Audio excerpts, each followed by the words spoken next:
आज के समाज में जहाँ केवल 1 या 2 बच्चों का चलन प्रारंभ हो गया है और जिन परिवारों में केवल पुत्रियां ही हैं, वहाँ अक्सर यह प्रश्न उठता है कि उन परिवारों में आगे चलकर श्राद्ध कौन करेगा। यह प्रश्न ही अपने आप में यह साबित करता है कि आज भी हमारा समाज पुत्रों को कितना महत्व देता है। अधिकतर लोगों को यह लगता है कि अंत समय में पुत्र ही सेवा करेगा और मरने के बाद आत्मा की शांति के लिए श्राद्ध भी वही करेगा। लोगों से जीते जी अपना जीवन सही नहीं किया जाता, किंतु मरने के बाद उस आत्मा की चिंता सबको रहती है जिसे किसी ने नहीं देखा। पुत्र द्वारा श्राद्ध का प्रश्न उठाकर अक्सर केवल पुत्रियों वाले माँ बाप को यह जताने की कोशिश अवश्य होती है कि तुम्हारे मरने के बाद कौन तुम्हारा तर्पण और श्राद्ध करेगा। आज के समाज में जहाँ जीते जी माँ बाप और बच्चों के बीच हजारों मीलों की दूरी रहती है, वहाँ मरने के बाद की चिंता अपने आप में बेमानी लगती है।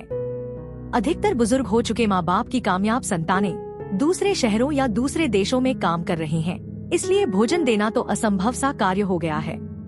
लेकिन फिर भी आज हम उन लोगों को इस बात का उत्तर अवश्य देंगे कि जिनके पास केवल पुत्रियां हैं, उनका श्राद्ध कौन करेगा। सबसे पहली बात तो यह कि हर किसी का पितृलोक में भटकना आवश्यक नहीं है। हो सकता है मरने वाले को मृत्यु के तुरंत बाद मोक्ष मिल जाए या तुरंत अगला जन्म मिल जाए। श्राद्ध और तर्पण की चिंता तो वह करे जिसे यह चिंता हो कि मृत्यु के उपरांत उसे अपने कर्मों के कारण पितृलोक में भटकना पड़ेगा। यदि मेरे कर्म अच्छे हैं तो हो सकता है मुझे पितृलोक में भटकना ही न पड़े। दूसरी बात यह कि श्री कृष्ण ने भगवत गीता में यह स्पष्ट रूप से कहा है कि जो सकाम भाव से पितरों की उपासना करते हैं वे लोग अंत समय में पितृलोक में ही जाते हैं, किंतु जो मेरी ही उपासना करते हैं वे अंत समय में मुझे ही प्राप्त होते हैं। इसलिए मुख्य उपासना उस परमेश्वर की ही करें जिसका वर्णन श्री कृष्ण ने विराट स्वरूप दिखाते समय किया है, जो परम सत्य है और अविनाशी है। तीसरी बात यह कि हमारे शास्त्रों में कहीं भी ऐसा वर्णित नहीं है कि केवल पुत्र को ही श्राद्ध करने का अधिकार है।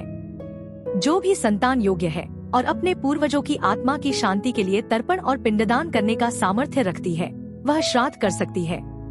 पुराने पुरुष प्रधान समाज में जहाँ केवल पुरुष ही योग्य हुआ करते थे, उस समय में ही केवल पुत्रों द्वारा श्राद्ध की परंपरा ने जन्म पाया। केवल पुत्रों को योग्य और सामर्थ्यवान समझने वाला समय अब जा चुका है, क्योंकि आज के समय में पुत्रियां भी योग्य और सामर्थ्यवान होनी शुरू हो चुकी हैं। जिन परिवारों में केवल पुत्रियां ही हैं, वहां वे पुत्रियां ही योग्य और सामर्थ्यवान होंगी और अपने पारिवारिक संपत्ति पर भी उनका ही अधिकार होगा। इसलिए पितरों के तर्पण का अधिकार व कर्तव्य उन्हीं का होगा। धर्म शास्त्रों का इस बारे में क्या मत है? वैदिक साहित्य की बात करें तो उसमें स्त्री पुरुष में कोई भेदभाव नहीं था और न ही उसमें प्रतिवर्ष मनाए जाने वाले पितृ पक्ष का कोई वर्णन है।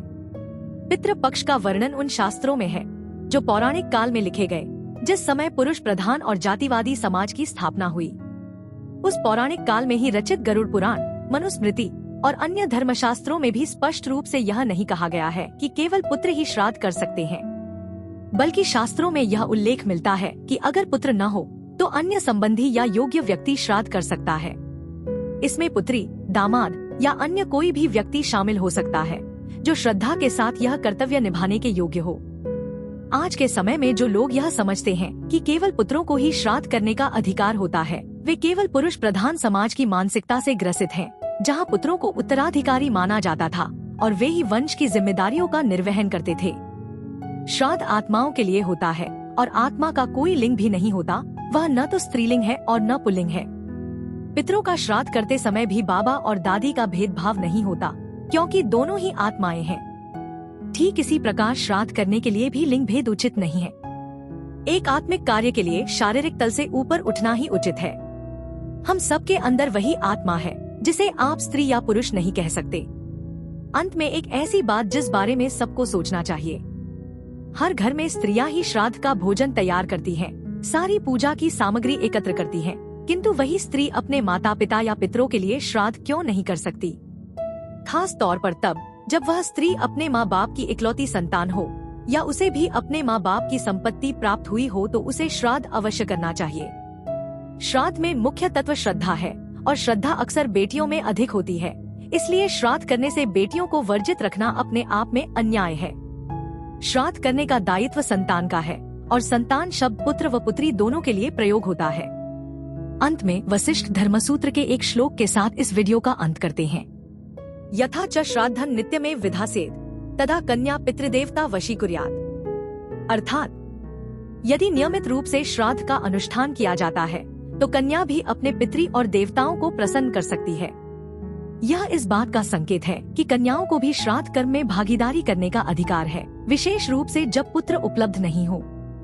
आशा है कि इन तथ्यों से आपका यह भ्रम दूर हुआ होगा कि केवल पुत्र ही श्राद्ध कर सकते हैं। इस प्रकार के भेदभाव से बचें, सच्चे सनातनी बने।